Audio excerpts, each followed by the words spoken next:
Welcome to Cord this week, the podcast, episode number 1. So if you've been a long-term reader and viewer of Cord News on YouTube, you probably remember that we had a podcast back in the day with a couple different hosts. And some staffing issues over here at Cord News prevented us from having the time to do it. Well, now that Jess is here and we're beefing up our staff, we can now bring the podcast back. So every week, I'm not sure about the day. Right now we're doing it on Thursday, maybe Tuesday in the future. We'll see how this all works out. We're going to have a podcast available both on YouTube as a video and for audio downloads. We will be making this available on iTunes and TuneIn and all the places where podcasts are available. Fortunately, you first have to make the podcast and then you can submit it. So if you're listening to the very first one, like the day it comes out, I'll have a link to the MP3 download down below and the RSS link so you can manually add it to your favorite podcast app for now. We'll love to hear from you if you have a favorite podcast service you want us to submit this to, but we will over the next week be rolling this out to as many podcast services as we can. But with all that out of the way, let's jump into it. So I'm being joined by Jess. You probably remember her for last year as a weekly contributor to Cord News. About 2 months ago now, a month and a half, something like that? Yeah, I think about 2. Yeah, she joined the team full time and now writes every day, so it's really great to see Jess here joining us for the weekly podcast. Welcome, Jess. Hi. Hello. Hi, Luke. So, Jess, can you just quickly let us know, what made you want to come work for Cord News, and what kind of streaming services do you use? I have been freelancing for you for a couple of years, actually, before I came full-time, and I loved it. I loved Netflix already, but I had no idea about any of the other streaming services that were out there. So it was so much fun to just do free trials and just see all of the content that I could get through streaming services. So I had a lot of fun, and as soon as you brought up the idea of going full-time, I thought, oh, that's kind of a dream job to be able to watch my favorite things and write about it all day and talk to other people about what they're watching on Netflix and Hulu. So that's why I wanted to join the team. And my cord cutting setup, I feel like I try absolutely everything. I have Hulu with live TV, and that's what I use mainly. But then I have Netflix, I've tried out Fubo, I've tried out Sling. I feel like I've tried everything. Well, it's great to have you here. It's nice to have somebody else to help out the team and not just to be talking by myself now. It's great to have a sounding board there. But let's dive into the news, because there really has been a lot happening. Of course, I just got back from New York, where there was a ton of events from Hulu to Walmart's Vudu announcement and more. We're going to talk about some of those, but we're also going to talk about some of the biggest stories from the past week. Now, we'll always love to hear from you. If there's a story you think we did include in the podcast you want us to talk about in the future, leave us a comment. I'll love to hear from you. But the first story of the day is in the first 3 months of 2019, so January, February, March, Spectrum, Comcast, Verizon, and AT&T lost over 1 million subscribers. Spectrum was the most recent to report, with 145,000 TV customers canceling and 99,000 voice customers canceling and not being replaced. So maybe it shouldn't be a surprise to us. We had heard earlier in this year, all the naysayers, right? Cord cutting is slowing down. It's just going to continue to slow down. You know, the cord cutting fad's over. But what we're seeing here is record-setting growth in cord cutting, with just a handful of the cable providers, satellite TV providers reporting over 1 million people. Does that really surprise you, Jess? Not at all. And I was reading back through this story whenever you told me that you wanted to talk about it today, and I just kept thinking, well, of course, pay TV customers are down because just in the last few months, we've heard from Disney, we've heard from Apple TV, we've heard about all this new content from Hulu. So I feel like, of course, it's natural that more and more people are moving to streaming. And with more people seeing, oh, I can get everything that I want through streaming and pay so much less, that of course those numbers are going down. That was not surprising to me at all. You know, the most interesting thing I find happening right now is everybody wants to pretend that cord cutting's still not happening. You hear from Disney and Spectrum, all these places, that things are good. We're all happy. Everything is copacetic, or whatever you want to call it. But then it's like, oh yeah, we lost 1 million customers in the first quarter of 2019, just in a handful of our industry. And it's like, man, the losing for a company to come out there and be like, everything's good. We lost 1 million customers. Nothing to look here. It's like, okay, this is going to catch up to you sooner or later. And we're seeing that now with Discovery talking about taking some of their smaller channels, not necessarily the big name Discovery Channel, TLC, but maybe like the cooking channel. It's going to start offering more direct-to-consumer content. Viacom this week announced that they're going to bring a ton of their content to the free streaming service Pluto. NBC News is launching a free service this year. Or this month, actually. You're going to get a bunch of free content from NBC News, live and on demand. And there's a growing list. NBC is also rumored to be launching an ad-supported free service to bring their ad-supported free content to the viewers. Basically, reach out to cord cutters. So is it me, or does it seem like they're trying to do both? They're trying to say cable's fine, nothing to look here. At the same time, it's like, oh, shoot, how quickly can we get something out there for the cord cutters? Right, exactly. I completely agree with you, and I actually made myself a little note to bring that up, that they are just kind of keeping one foot in each area, just in case, just until we see what happens. But I think it's just more and more clear to everybody, from consumers to the big names in cable TV, that things are declining steadily. It's going to be interesting. I don't think we really know where cord cutting is going to be in a year. If cord cutting continues at this rate and we hit 4 or 5 million people canceling the cord in 2019, watch for desperation to start hitting in 2020.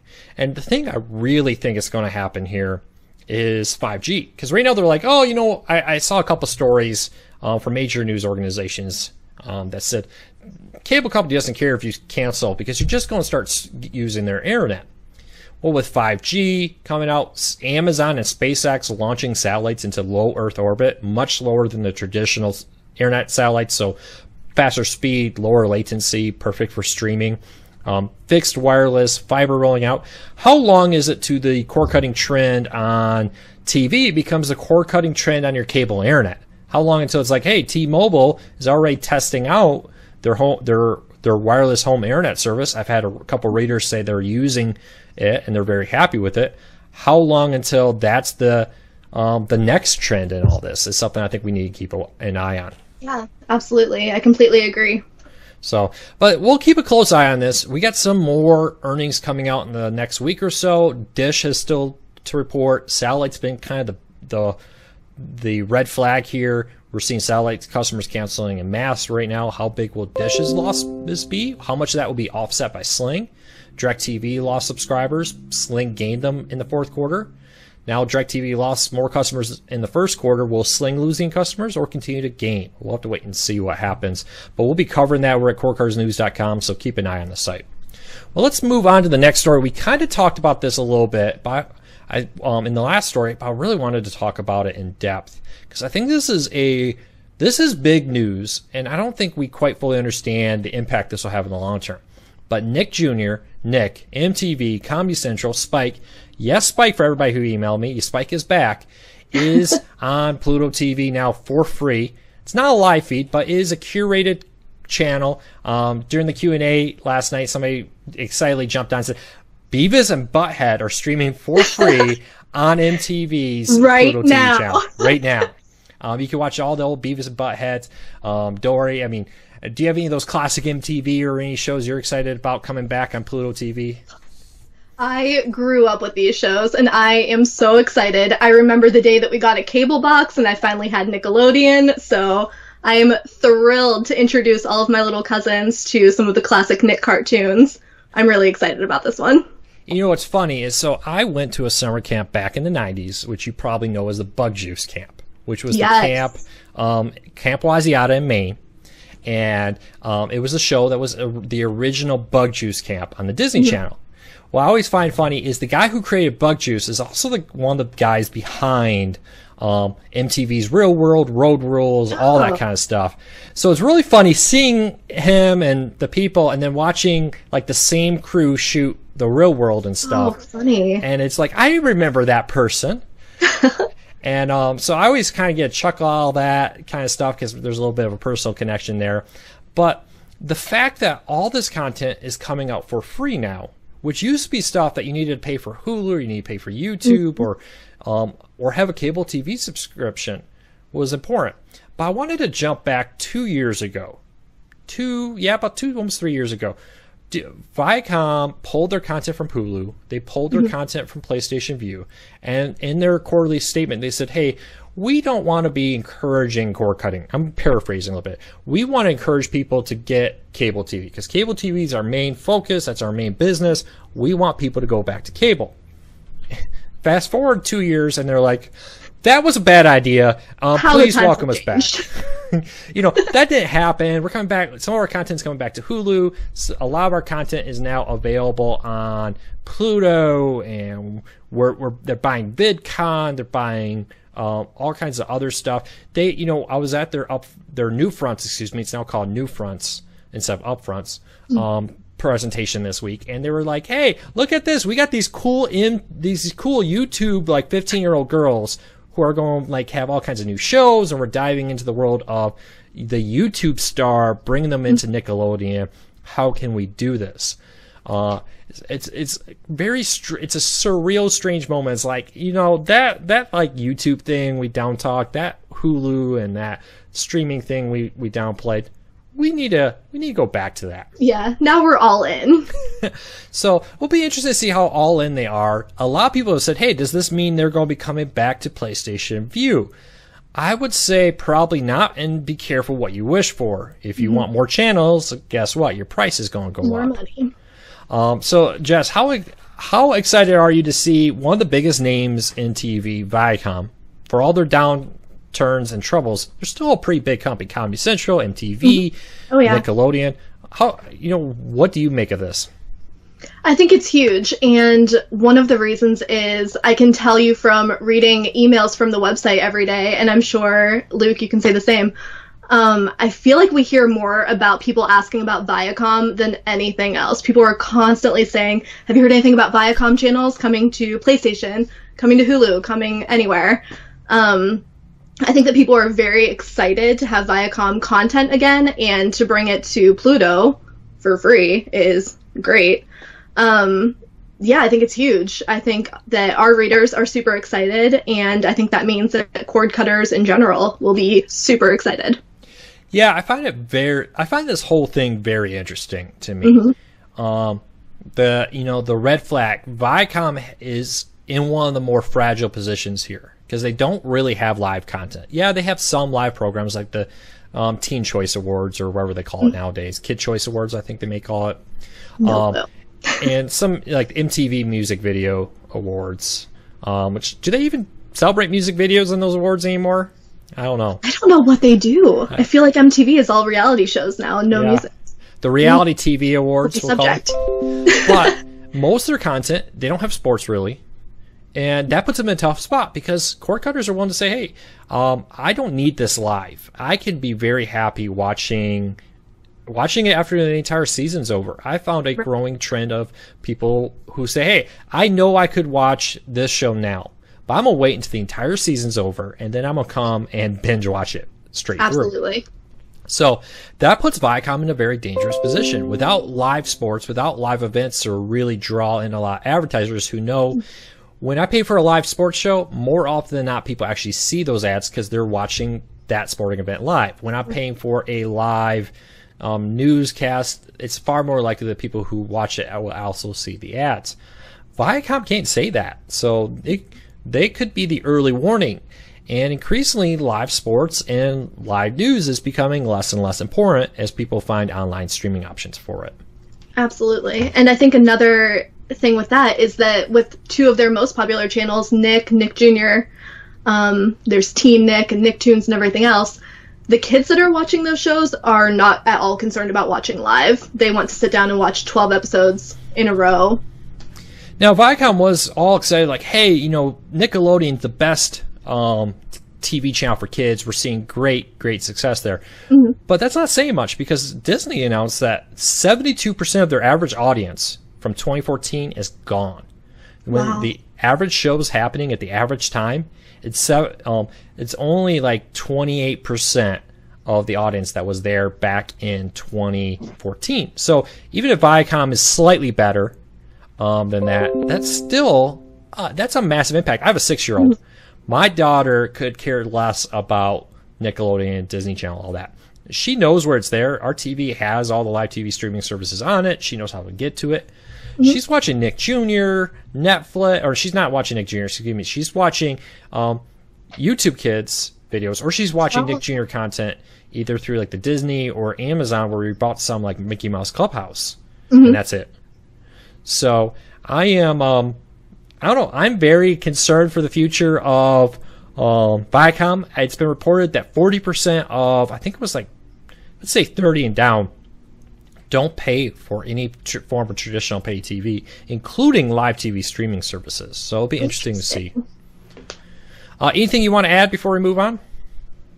No, I don't think so. I was just also going to say, with this whole trend of free ad-supported content, I do think it's great that that's an option, just because we tell our readers a lot of times that, you know, it might not be a situation where only one streaming service will give you everything that you want. You might need 2, 3, 4. So whenever you have these options where you can get this stuff for free, that's great. That's a great add-on and something that might just offer you a few channels that you won't get through your other streaming service. But there are so many other options too. There's the IMDb free dive that just came out. There's Crackle. There's Vudu from Walmart that's coming out with some new content. So just something to keep an eye on is how different companies are tackling this and trying to reach their audience with this free ad-supported content. Yeah, one thing we almost forgot to mention, I almost forgot to mention because I'm in charge of it. Pluto, a couple other small announcements came out. Pluto TV now has 15 million active users in March. They're averaging over 2 hours of view time per session. They just added CNN. Pluto TV is adding BBC content, including classic Doctor Who's episodes and antique roadshows and more. Major League Soccer is coming to Pluto TV. Details to come, they say, in the upcoming weeks. Tubi just announced that the Charlie Sheen Anger Management Show is now streaming for free on Tubi exclusively. The Zoom service, which is XUMO, which is a lot like Pluto, they added a ton of channels, including a This Old House channel. So all the classic This Old House episodes from PBS. My mom will be excited about that one. They're on there. You know, the quality of the content, one of the things I wanted to really quick talk about here is the quality of the content. I talk about this all the time on free services has gone way up. So much. And I remember when Tubi was kind of new, back when Core Cars News was also new. And there was an article at some major tech site which was like, Tubi TV, tons of free content that you've probably never heard of before. And it was kind of true back then. It was all like B-roll kind of stuff. Or like lesser successful shows like the Dilbert show, which I kind of enjoyed, the Dilbert cartoon TV show. Maybe I'm weird. Sure, yeah. But now the fact that instead of being like maybe failed shows from the late 90s, early 2000s, and some like B independent movies that you've never heard of, now you got this stuff, and it's big name content. BBC, CNN, NBC, the list goes on and on. Yeah, it's amazing what you can get for free. Do you have a favorite free streaming service?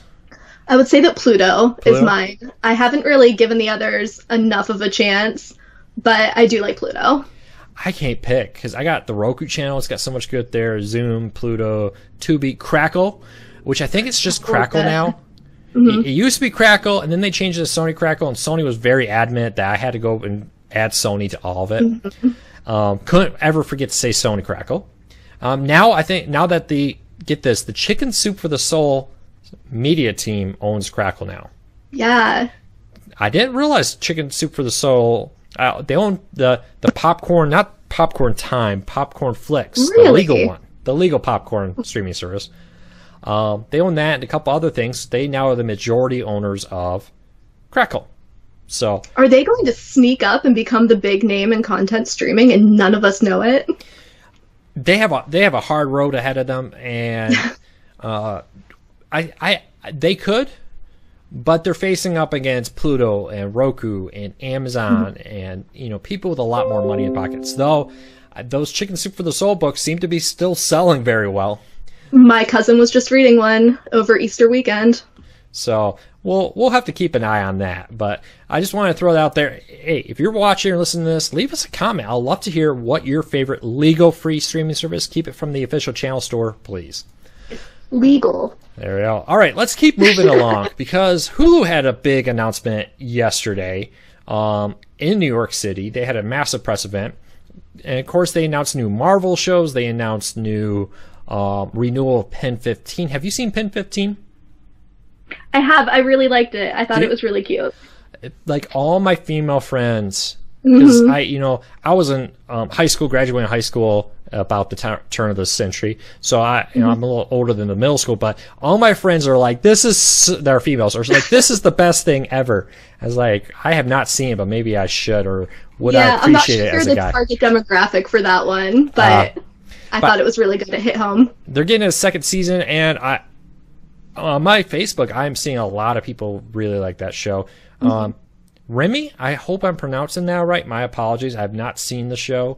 A couple other shows have been renewed. We got another look at The Handmaid's Tale, a new trailer for this season coming out this summer. We got the George Clooney movie or series, I guess it really should be, based on the series, I think, yeah.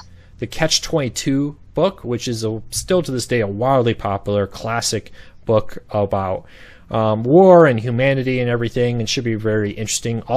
Really an all-star cast on that movie or show. I don't know why I'm calling it a movie. And a few other interesting things. First, they're limiting ads. So we learned a couple weeks ago, and they announced again, that all ad breaks will be capped at 90 seconds.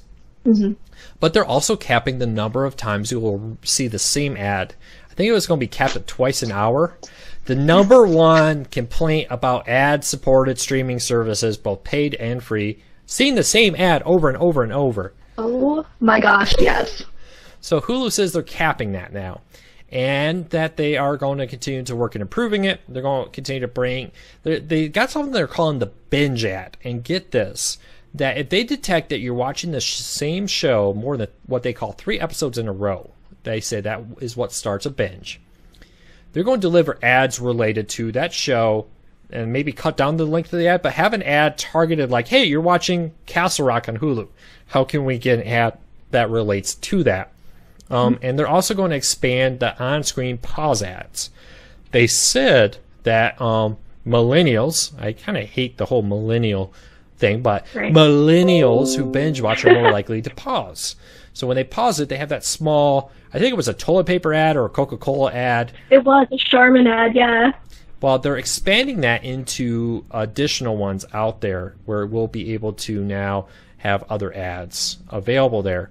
So Hulu is very excited. A new user interface that was announced back in January is now being rolled out in this summer. So some of the features that we've already talked about, and I have a screenshot. Basically, you'll be able to find more shows. One of the things I find people complain about how Hulu has no content is because they're only putting one show on the screen at a time. Now they're going to go to a Netflix more grid look with different titles, a traditional grid guide for their live TV service. That'll be rolling out now more in this summer as they tend to get it right the first time. Okay, not what they said, but that was kind of the vibe they were talking about. It's like, hey, we want to make sure this is right. So how excited are you about this? I'm very excited. I'm a big Hulu fan. I have Hulu Live. I love it. And like you said, a lot of people have been complaining about the user interface, and I completely understand and agree. I don't think it's quite as bad as some people are making it out to be. I mean, it's not that bad. But I feel like it's almost too personalized, where whenever I open Hulu, it's saying, here's 5 shows that we know you're going to love.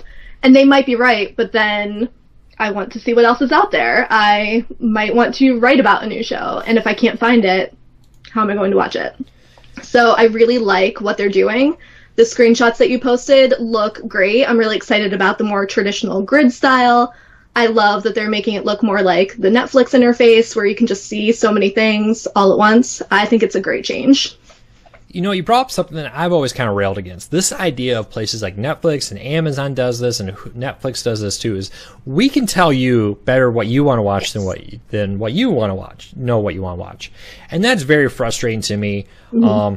Amazon, for example, we bought King of the Hill. and my wife absolutely loves King of the Hill before they took it off Amazon. And so we have it there. But it's like every month it becomes harder and harder to find. We had to add it to our watch list because like in our videos, we have to go way back. It doesn't ever appear on the home screen. And there's a couple other ones where it's like, you know, my daughter rewatches Mickey Mouse Clubhouse all the time. And it's like, oh, you watched this show like 20 times already. You don't need to see that. I'm like, no, my daughter actually really does want to watch that same Mickey Mouse Clubhouse episode over and over. Yeah.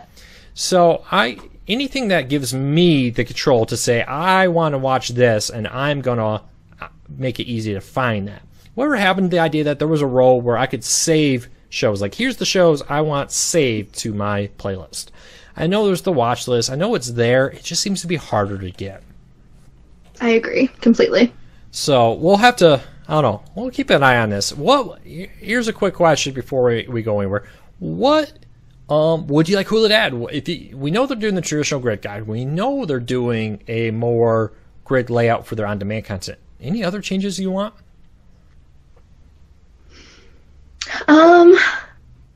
I'm really interested to see what our listeners and what our readers have to say. I feel like a lot of times we'll get emails where people will say, could you talk to Hulu and ask them about adding such and such? And some of our readers have some great ideas, and I would love for Hulu to just listen to their viewers. And I think they are a little bit with this grid guide and the new setup of everything. I think that they are listening and they are responding.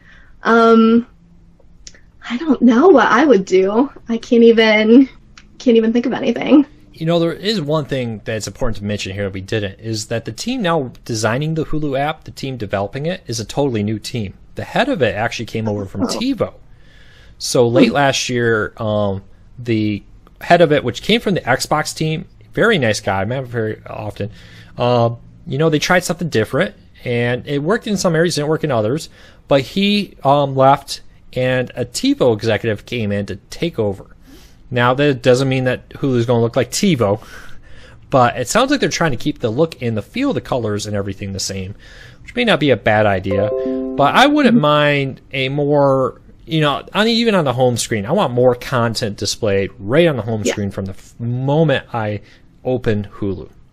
The only other thing I wish Hulu would do is in their marketing, so they charge $5.99 for Hulu with limited commercials, and then they charge $44.99, something like that, for the live TV, which includes the limited commercial. They should I wish they would advertise their live TV service as a $39.99 price point, as an add-on to their Hulu on demand. Because then you pick the commercial or you pick the commercial-free option, and then just for $39.99 you add on Hulu with live TV. I get why they don't do it that way, but I also wish they did, because it's a little confusing. I get a lot of emails from people who say, oh man, I don't want to pay $5.99 plus $45.99. I don't think it's worth it. I was like, no, it's actually $44.99 for all of it. Right. So I would love to see them do that. I'm also very interested in one thing we didn't talk about is they announced that they are rolling out the ability to have to more easily add and drop content, including Disney Plus is going to be an add-on for Hulu that you can just check a box and add it just like you do for HBO. ESPN Plus is going to do that. And one of the things I thought was very interesting is Hulu really pushed the idea that, hey, you know, adding live TV and drop it's just a click of a button. If it's they even talked about, hey, for football season, add live TV. When football season's over, unsubscribe from live TV. Yeah. That's very interesting, because I remember a long time ago I was doing some guest posts for a company, and I talked about that. They're like, oh, we can't promote that. We don't want to talk about the idea that don't let them know they can cancel. And then here's Hulu on stage. Hey, everybody, look at us. Only pay for live TV when you want it.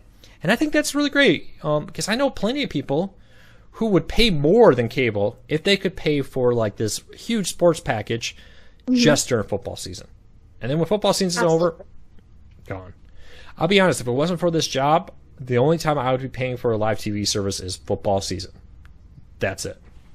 And I think a lot of people agree with you. I think it was very smart for them to do that.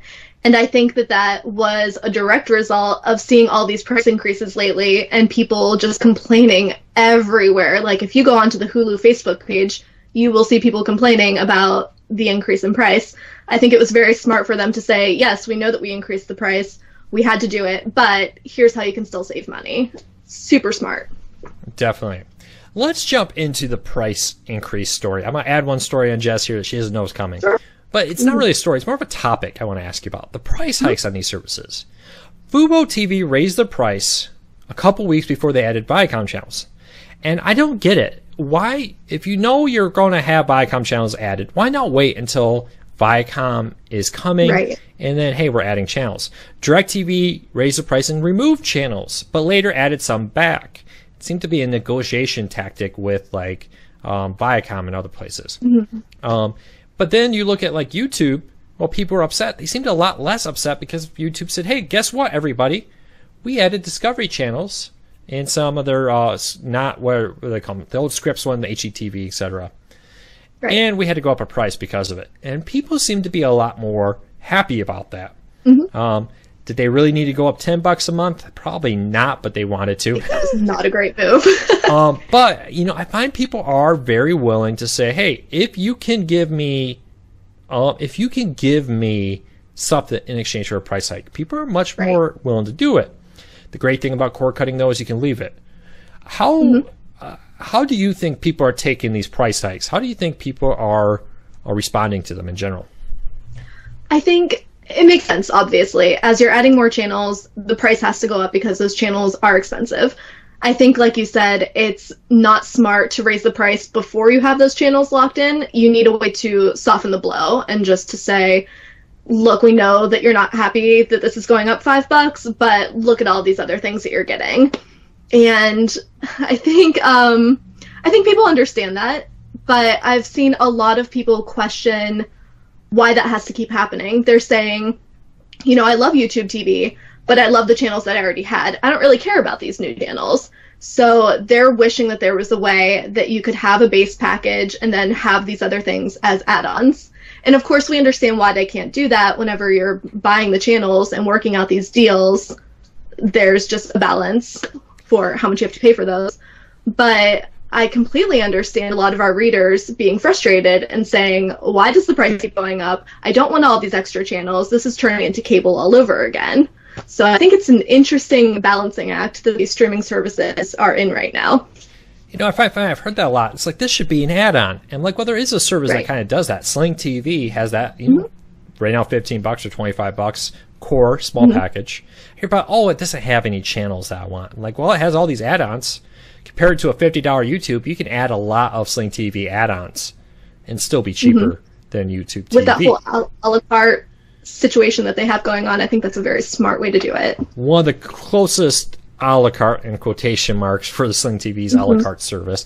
But no, it is interesting. That option's out there. A lot of people seem to ignore it. I find it interesting how many people just look at the base package and then they disregard the rest.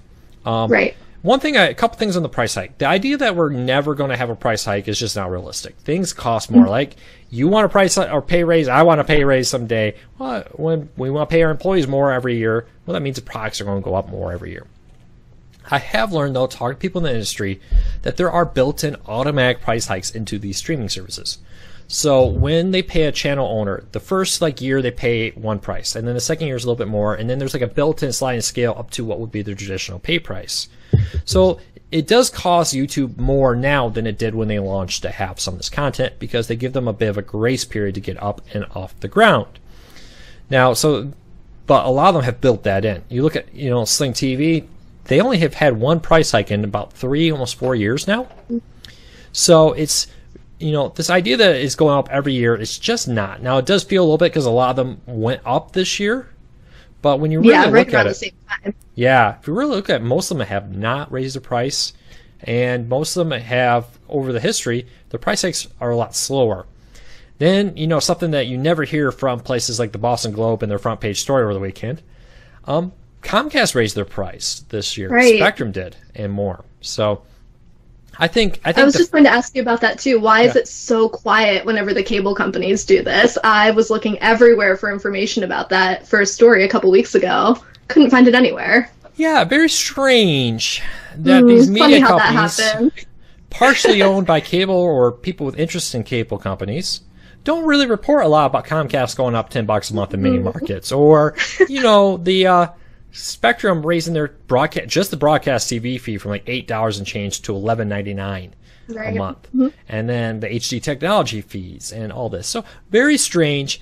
I think the reality is it's not, people expect that, so it's not really news. Maybe they just like, oh, everybody knows Comcast goes up every year, right? Spectrum goes up twice a year sometimes.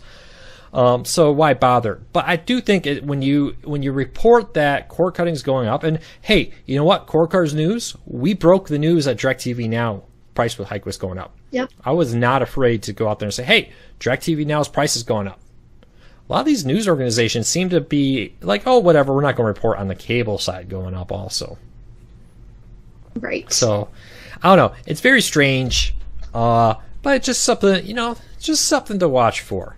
How effective that is really, time will tell. Are these arguments on the front page of the Boston Globe, for example, saying that this works, or this is cord cutting is basically catching up to the cost of cable, which it's not? How effective that is, we'll have to wait and see. People ask me, look, why do you bother rebutting all these stories? And we don't give a rebuttal to all of them, but we do rebuttals to some of them, especially when they're on one of the largest newspapers in the United States on the front page on the weekend edition. Because if we don't do a rebuttal, you may say you know all that, but I find it's actually, for some people, these kind of reports actually work on them. So to do a rebuttal is good, and if they get the right, they have every right to release their point of view. I have every right from my point of view, and I think it's good to have multiple points of view, because that allows the average, having both sides of the story so that you can make the best choice. Yeah, and it allows the average person to say, hey, you know what? I've read the Boston Globe or the USA Today or the CNET or whoever it may be from over the years we've rebutted, and now I can read the other side, and I can make my own opinion because I've heard both sides of it. And that's our only real hope with these kind of things, that we're given both sides. All right. Well, let's move into our last story of the day. AT&T is planning to announce a new Warner Media streaming service this fall. This comes as we also learned that NBC is probably releasing one, and some other. No one was talking to the Echo, but for some reason the Echo thinks I was talking to them. There's a couple other streaming services launching this fall, like Disney Plus is coming out. Here's the first question to you, Jess. Which of the ones coming out later this year, the Time Warner streaming service, the rumored Discovery service that they've talked about but they've kind of backed off on a little bit, the NBC one, the rumor of a Viacom maybe even paid version, not Pluto TV. Pluto TV, they were very clear, will remain free. Which one do you think will be most successful? Ooh, that's a tough question. I really think that this is when free trials are going to be huge. I think that people will want to try everything and just see which one is doing the most. I think that the price points will be very similar, and if they're smart, they will all keep their price points similar. And I mean, we saw Apple with their huge event, we saw Disney with their huge event. Everybody has some huge things to offer. So I really think this is when people will say, let me try out that free trial, let me give it a go for a week, and just see which one is offering the things that I want. Oh yeah, free trials, best thing ever. Absolutely. The company who's willing to say, hey, we believe in our product so much that we're going to allow you to try it before you sign a 2-year contract. I'm looking at you, Cable. Is probably a good idea. I actually think hands down Disney's Plus is probably going to be the most successful, because Disney has so many excited, crazed fans, what do you call them? And I got some of those crazed fans in my house for Disney. I do love going to Disney World. But I really do believe that Disney Plus, because of the huge Disney fan base, because of the huge catalog of content with dedicated fans, Star Wars, Marvel, National Geographic, all the Disney, and we haven't even gotten to the traditional Disney products yet. The Pixar, which is a new, it feels like Pixar has been with Disney forever, but it's actually a fairly new member of the Disney family. Disney traditional animated films and more are all there. So we'll have to keep a close eye on all of this. But I think Disney, of all the ones out there, has the largest fan base that's going to be willing to pay for this. And then you also have the very dedicated Apple fans that will say, well, if Apple's making it, I want to own it. So I think that they'll have their own group, but I think you're right. Disney has just said they've announced so many cool new original shows and movies. I think that they're going to do great. I think the problem Apple Plus has is any hope of Apple Plus charging $15 or more a month. Some people are saying, oh, Apple's probably going to do like $20 because they're Apple. With Disney Plus being $6.99 with the huge, and we mean huge catalog of content for a new streaming service, it'll build up over time. Apple's probably not going to be able to match Disney's catalog of original content and Disney's back catalog. Agreed. Apple, even if they strike deals with other people, where are they going to get this from, right? Are they going to steal a bunch of content from Hulu? Probably not, because Hulu has long-term partnerships, because Comcast owns NBC Universal, Disney owns Fox, Disney owns ABC. The parent company of Hulu also owns the content streaming on Hulu for the most part. You see a bunch of the content with Netflix locked in. That most of that content's not going to go to Disney. Viacom is putting that content on their Pluto TV and their new streaming service. NBC's doing their own one. Where are they going to get a huge back catalog of grade A, we'll call this, top tier TV shows and movies? And I think that is going to be what backs them up. Apparently there's a motorcycle race happening outside the window right now. But I think that's the Apple's biggest part. Now, Apple will have good quality content. Apple will have people sign up because it's Apple. I just don't think Apple is going to be in a position to do, hey, we're Apple, we're going to charge a premium Apple price. And because guess what, Apple, you're not known for TV shows. Disney is, and the other ones. So they actually, if anybody could charge a premium, it would probably be Disney, the Disney tax. I was surprised at their low price. I was very surprised. Even if Disney doubles it to $12 for the amount of content, and I don't think Disney's going to be doubling their price. The idea that Disney will forever be $6.99 is ridiculous, and the argument is that, hey, someday Disney's got to raise their price is just stupid, because everything someday goes up. Inflation happens. But I'll be very interesting. The one service here's a question for you. I'll answer it first, then I'll let you. The one service I am most worried about succeeding is actually Apple TV Plus. The naming is very unoriginal. Disney had already announced that they're doing everything with a plus. Now here's Apple. Amazon Channels has been around forever, and suddenly here's Apple TV Channels doing the exact same thing. Apple. Right. What happened to the creativity, originality of Apple? That's my one fear. They don't sound very original. They don't sound very organized. They made an announcement with basically no information. So I just worried about how organized, how successful. Was this an attempt to drum up interest in Apple TV Plus, so then they can go and partner with companies like Viacom or something? Say, hey, look, all this interest. If anything, I actually think it decreased interest in what Apple was doing. What do you think? What's the least likely to succeed? I hate to say Apple because I do love Apple. I'm looking at an iMac right now. I've got my iPad and iPhone sitting next to me. I'm an Apple fan, but I wasn't blown away by them. And I felt the same way as you. And the moment that I started feeling that way is when I was watching the Apple event and realized, Disney came out with all these amazing trailers for these new shows, these new movies. They had all of their Disney characters. They had the actors from their shows come out. It was amazing. I mean, I watched it and just got excited. But with Apple, it seemed like their tactic was more of just bringing these huge names out onto the stage and saying, it's Oprah. Get excited because it's Oprah. You have to buy it. Oprah's here. Yeah, exactly. And yeah, very cool. And we're all hoping that she'll give us all free cars while she's on the stage. But they didn't really say, here's all this really great content. Here's the library that we're bringing you. Here's this really great user interface for you. Here's all these new movies and TV shows for you. It was just kind of like, well, we'll probably have something great for you because look at all these famous people. So yeah, I would have to agree with you. I feel like Apple is going to struggle a little bit, and I'm interested to see how they kind of present themselves when they launch, to see how they're going to bring people in, what they're going to do to stand out. The other one I'll throw in is Viacom. Just not sure if their properties are hot enough, if classic MTV shows will be big enough for people to pay money for. Mm-hmm. I don't know. They do have a lot of kids content. They could probably make a really good kid streaming service for, they already have the VR, but like a $2.99, a $3.99. Here's a huge catalog of back Nick episodes, the Dougs and all that, Rugrats, all that kind of content. And, $3.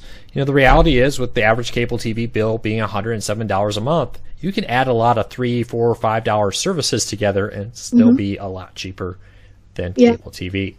I agree, and I think that if they would focus on kids, like you said, if they use their whole library, they would get people like you and me who would be seeing the classic cartoons from when we were kids, and then all the newer stuff that kids now would watch. I think that's a very smart plan. They would be very smart to do that. All right, well, I think that's all the topics. Anything you want to add? No, I don't think so. That was fun. Something we always ended the old podcast with was the recommendations of what to watch. So, I'll start off, and I'll throw out, if you're an anime fan, some of the most classic animes are actually coming to streaming services. It's very interesting to me that, anime was never very successful on TV. Yes, there was Toonami, but there was several attempts to bring an animated TV or an anime TV network to the United States and never succeeded. Well, now there's like a fight. We're seeing Crunchyroll and Funimation having huge success. The Evangelion, one of the biggest classics from the 90s, is coming to Netflix. Hulu is adding a bunch of Gundam, which is a wildly popular one. It's like there's actual fight over anime. I think both Netflix and Hulu have executives that do nothing but like manage the anime catalog. So I guess I would throw out there checking out the all the classic Gundam shows that Hulu recently added, and just because this is stuff that's never streamed in the United States before. Stuff that people always wanted, you had to pay $100 a DVD for. It's now streaming on Netflix, part of a base package. So check it out. I know most people aren't anime fans, but the fact that, for all the talk of streaming costs rising, anime fans were paying $50, $100 for some of these DVDs on shows that are now just, hey, guess what? This is included on your Hulu account. So that's pretty cool. Yeah, definitely. What would you recommend, Jess? Well, you told me that you wanted to ask me this, and I thought about it for a while. I've been watching a lot of TV, but I feel like this is my chance to tell a secret about myself, and that is about my deep love of Dolly Parton.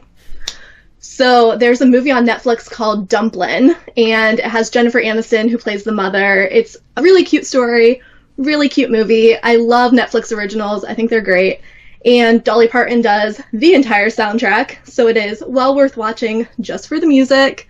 That's my recommendation. All right. Well, if you have a recommendation you want to add to our list, leave us a comment on YouTube or wherever you may be watching this, if it may have a comment section over at corecarsnews.com in the post about this. We'd love to hear your recommendations on what to watch. But I hope everybody has a great day. We'll continue to develop this, improve it, play around with the cameras and the audio and the day of the week maybe. So hang in there and we'll keep improving. So I will see you tomorrow for our daily update and next week for our next weekly podcast. Thanks for watching. Please subscribe. If you watch this on YouTube, hit that thumbs up. It really does help. And we'll see you next week.